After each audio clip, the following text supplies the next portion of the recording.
Umakyat na sa 6 ang bilang ng kumpirmadong patay sa banggaan ng isang bangka at cargo vessel sa Maragondon, Cavite. Na-recover ang isang bangkay sa bayan ng Naik kahapon. Patuloy naman ang paghahanap ng Coast Guard sa 4 pang nawawala.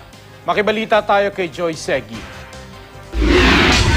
Pasado alas 6 kagabi nang ma-recover ang bangkay ng isa pang mangingisda sa Naik, Cavite. Isa siya sa mga sakay ng FB Dan Israel. Ang bangkang pangisdang nabangga ng isang cargo vessel sa bayan ng Maragondon noong Miyerkules. Nakabalot sa lambat at nasa ilalim ng tumuob na bangka ang bangkay ng biktima. Base sa kwento ng mga nakaligtas na mangingisda, ginawa nilang duyan ang mga lambat. Ang masama, pumulupot ito sa ilan nilang kasamahan nang mabangga sila ng barko. 4 pang nawawalang mangingisda. Ayon sa Coast Guard, patuloy ang search and rescue operations. Nagsasagawa naman ang Cavite Office of Public Safety ng close monitoring sa ibang bayan sakaling napadpad doon ng mga biktima.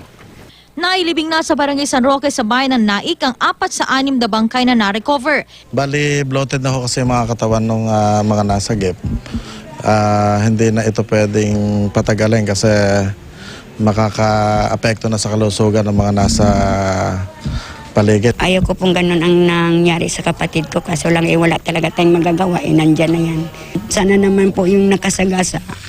Sana nila pananagutan nila yung kanilang ginagawa. Hindi naman isinama sa mass grave ang 2 labi na una nang na-recover. Mas maayos raw kasi ilagay ng mga bangkay ng 2 kaya pwede pang iburol ng ilang araw. Nakuha na ng mga kaanak ng isa sa mga biktima ang bangkay. Hindi pa man tiyak kung kailan kukunin ang labi ng isa pang mangingisda dahil nasa probinsya pa ang mga kamag-anak nito. Joy Segui, Nagbabalita, Pilipinas.